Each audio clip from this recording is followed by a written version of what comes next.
Vladimir Putin of Russia issues one of the scariest threats against the United States since the beginning of the Ukraine-Russia war. President Biden is building a wall to win re-election, but admitted out loud he hates the wall and that he has to build it. The new temporary Speaker of the House orders Steny Hoyer to vacate the Capitol immediately, and Department of Homeland Security head Alejandro Mayorkas lied under oath to U.S. Congress. Thank you so much for liking and sharing these videos. It really helps me out, so thank you so much. I also want to thank today's video sponsor, Mr. 1920 Soap. It's the best soap ever, and I will tell you about their product and their discount later in this video. A huge shockwave hit Washington, D.C. yesterday when Florida Representative Matt Gaetz motion to remove House Speaker Kevin McCarthy actually passed. Following his removal, McCarthy said, "I believe I can continue to fight, maybe in a different way. I will not run for speaker again. I'll have the conference pick somebody else." In the meantime, temporary Rep. Patrick McHenry has assumed the role of speaker. Even though he wasn't voted in, McHenry used his newfound power to eject Nancy Pelosi from her large Capitol office, and she's not been speaker for months, but she maintained a large office at the Capitol as if she was. Now, Pelosi bashed McHenry by saying, "This eviction is a sharp departure from tradition. As Speaker, I gave former Speaker Hastert a significant larger suite of office as long as he wished." Now, McHenry also issued an order for Steny Hoyer, the former Democrat majority leader in the House, to vacate. Now, what's weird is it's October, and Republicans haven't moved Democrats out and moved themselves in after controlling the House. It's like they wanted the old guard to continue to run the country. Now, maybe I'm overthinking it, but do you think it's weird that Nancy Pelosi maintained an office as if she was still the Speaker of the House? I don't know. To me, it just seems off. But the question still remains, who will be the next Speaker of the House? While names like Representative Steve Scalise and Jim Jordan are now being tossed around, former President Donald Trump has also said he would be willing to serve. Now, Trump said that he doesn't want to do this. He wants to be solely focused on running for president. However, he said, "I'll do whatever it is to help, but my focus is on being president. Honestly, making America great, because we are living in a country in decline." Now, speaking of Trump, the Biden administration has just admitted that he needs to continue building his border wall in some areas. The office of Biden's border chief, Alejandro Mayorkas, admitted that there is presently an acute and immediate need to construct physical barriers and roads in the vicinity of the border of the United States in order to prevent unlawful entry into the United States. While the total length of the wall being added is unknown, this change will likely make managing the flow of migrants much easier for border control and potentially even save the lives of migrants by discouraging them from crossing in dangerous areas. Now, I want to point out two things. For months, and even under oath, Mayorkas said there was no crisis at the border.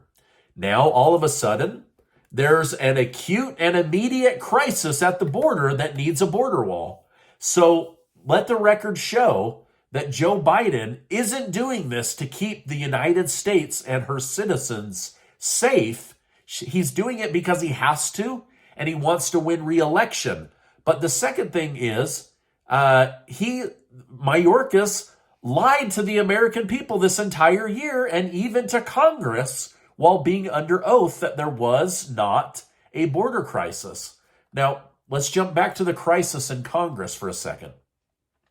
Kevin McCarthy has been ousted. Some Democrats have realized that the new leadership could toss a major wrench in their plans to get more money for the country of Ukraine.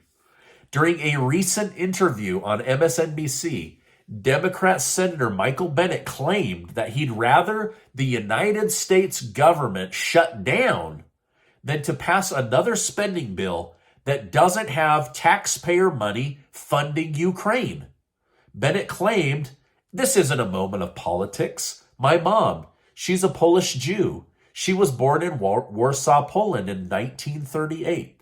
It's very easy to see from her perspective she survived with the perspective of the 16 million people that were killed in Ukraine and Poland during World War II, how they get forgotten by politicians here that seem to be concerned with a different set of imperatives." But this absolutely is a political move. This guy cares more about Ukraine than the United States. He just told you with his own mouth.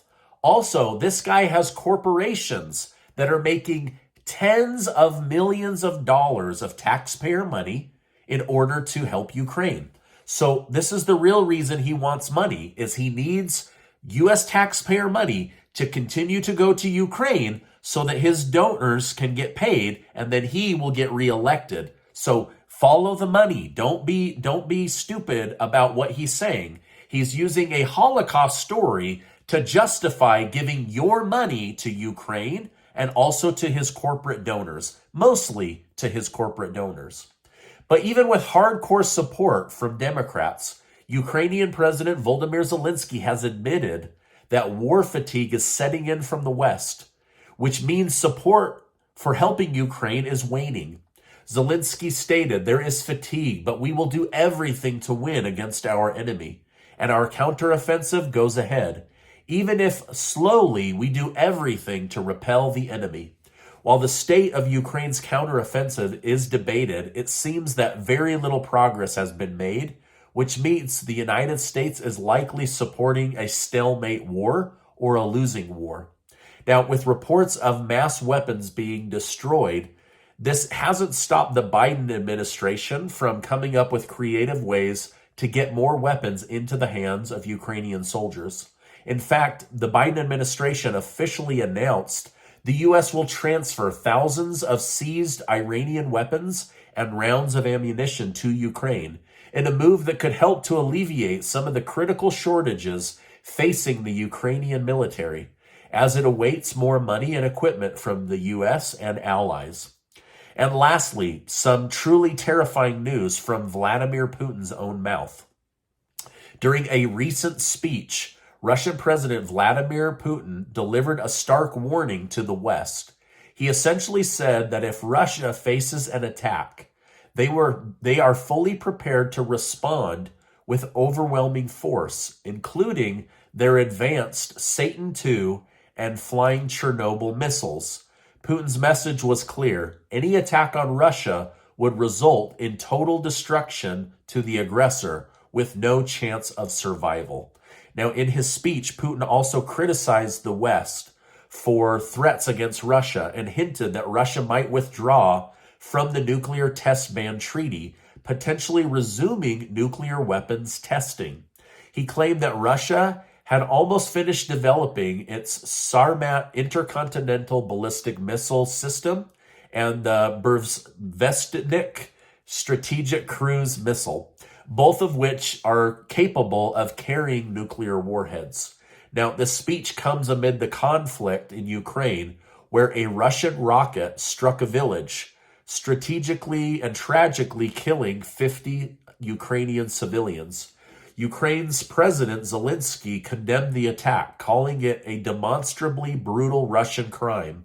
Zelensky sought support from European leaders at a summit, emphasizing the need to strengthen Ukraine's defense. Now, overall, Putin's speech highlighted the tension between Russia and the West and the dire consequences that could result from any military confrontation. Now, I want to tell you about today's video sponsor, Mr. 1920 Soap. This is the very best soap. I love it. I use it every single day. It's the only thing I like to wash my hands with. It's amazing. Look at these big, chunky bars of soap. Oh, they're big, they're beautiful, they last for a really long time. Now, during the pandemic, Mr. 1920 soap helped me literally give away tens of thousands of dollars in cash to people that were in need with groceries. Also, because I am a truth teller against Biden and against the U.S. economy and even against Donald Trump at times, many of my sponsors dropped me, but Mr. 1920 soap, they stayed with me. They are true patriots that love America and they love freedom of speech. And so just look at these beautiful bars of soap. These are some of my favorite. Here's another one, black soap. This smells like the cleanest thing you've ever smelled in your life. Sorry, I have a little bit of a cold. So, but look at these big, beautiful chunks of soap. Anyway, if you can support them, I will leave a link down below, and they're going to give 15% off using code AMAZING this weekend only. So go check that out. Now, before you go, I want to remind you that you are amazing. Again, I apologize for having a cold, but I didn't want to leave you without your daily news, and I appreciate you stopping by. Please give this video a like, give it a thumbs up, and watch this video and watch this video. Thanks so much, and I will see you on the next video.